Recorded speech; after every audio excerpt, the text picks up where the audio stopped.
Hi everyone, I'm Jennifer from English with Jennifer. I've come up with this series to help you master the most common phrasal verbs in English. This isn't the first series I've produced, but it will be the longest. I'm sure you'll find out that you know some of the phrasal verbs already, but you may discover new meanings. Many phrasal verbs have multiple definitions, so let's study them one at a time. Remember to go back and review as necessary. You can return to any lesson at any time.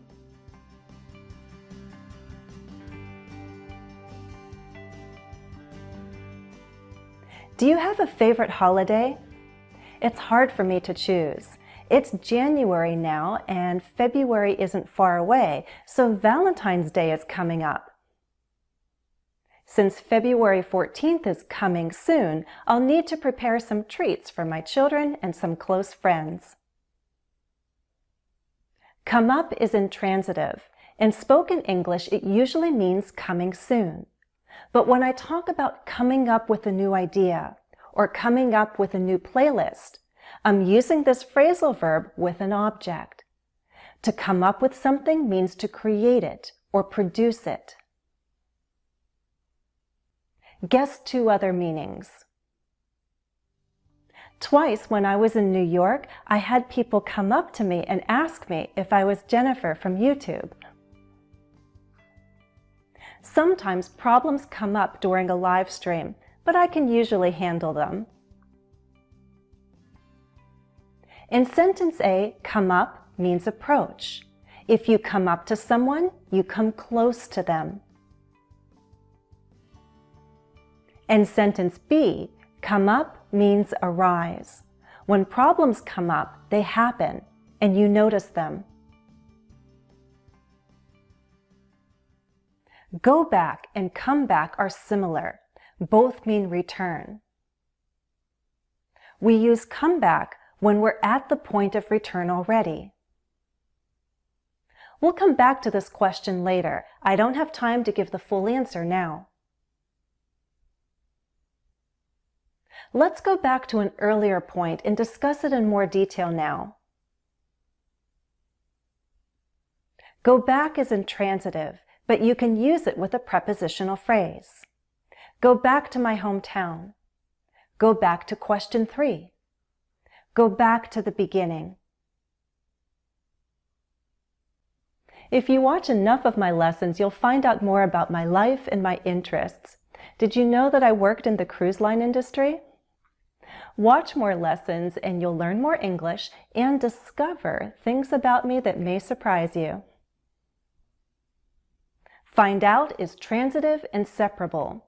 Find out interesting facts. Find something out.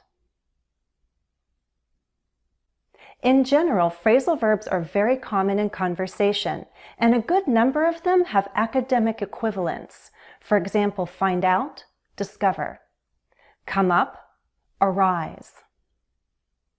However, you will encounter phrasal verbs in academic writing. So here's a quick task. Read the statements and determine if they're examples of spoken English or academic writing.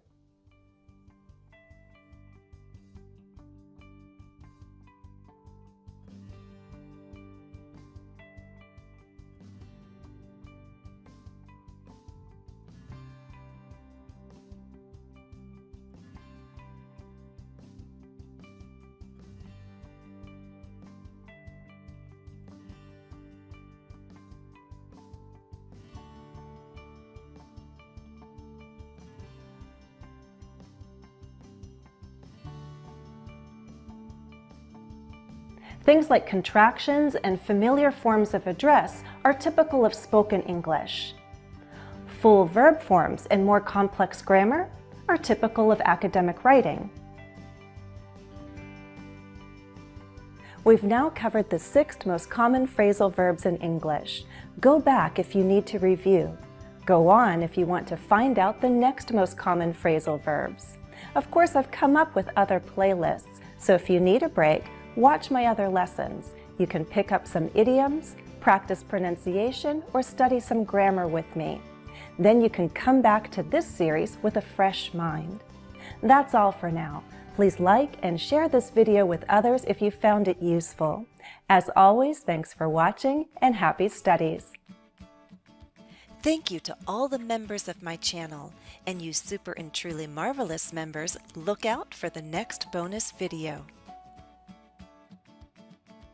Changes to the membership program are coming soon.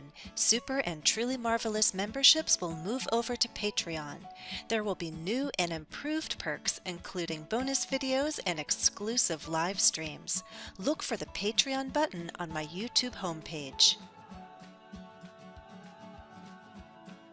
Follow me on Facebook, Twitter, and Instagram. And don't forget to subscribe. Turn on those notifications.